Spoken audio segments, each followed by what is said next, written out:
వేదిక మీద ఉన్న పెద్దలకు, అధ్యక్షులకు, వేదిక ముందున్న మిత్రులందరికీ విప్లవాభివందనాలు తెలియజేస్తూ, పాట అంటేనే పాట, మాట, పని.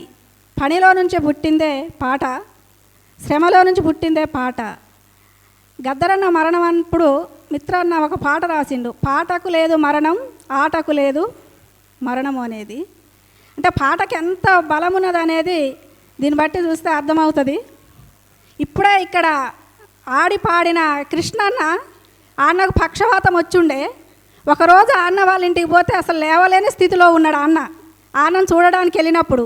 కానీ ఆ అన్న ఇప్పుడు వచ్చి ఇక్కడ పాట పాడుతూ ఉండడానికి, పాడడానికి ప్రయత్నం చేయడము, డ్యాన్స్ చేయడానికి ప్రయత్నం చేయడం అంటే ఆ పాటలో ఉన్న గొప్పతనం, పాటలో ఉన్న బలం ఎంత గొప్పదో మనకి ఇప్పుడు అర్థమవుతుంది.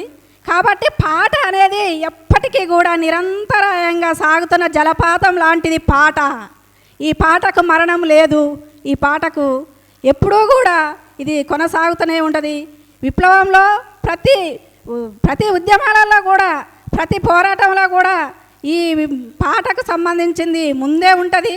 ప్రదర్శనలో కానీ దేంట్లోనైనా పాట లేనిది ఏ మీటింగ్ లేదు, ఏ బహిరంగ సభ లేదు, ఏదీ ఉండదు. కాబట్టి ఈ పాటకు, ఈ మాటకు, ఈ ఆటకు స్వాగతం పలుకుతూ 50 సంవత్సరాలు పూర్తి చేసుకునే సందర్భంగా స్వాగతం పలుకుతూ ఇంకా ఇంకా ముందుకు పోవాలనేది ఈ కళాకారులకు సూచిస్తూ, అదేవిధంగా ఇక్కడ అందరూ పాల్గొన్న వాళ్ళందరికీ కూడా విప్లవాభినందనలు తెలియజేస్తూ ముగిస్తున్నాం.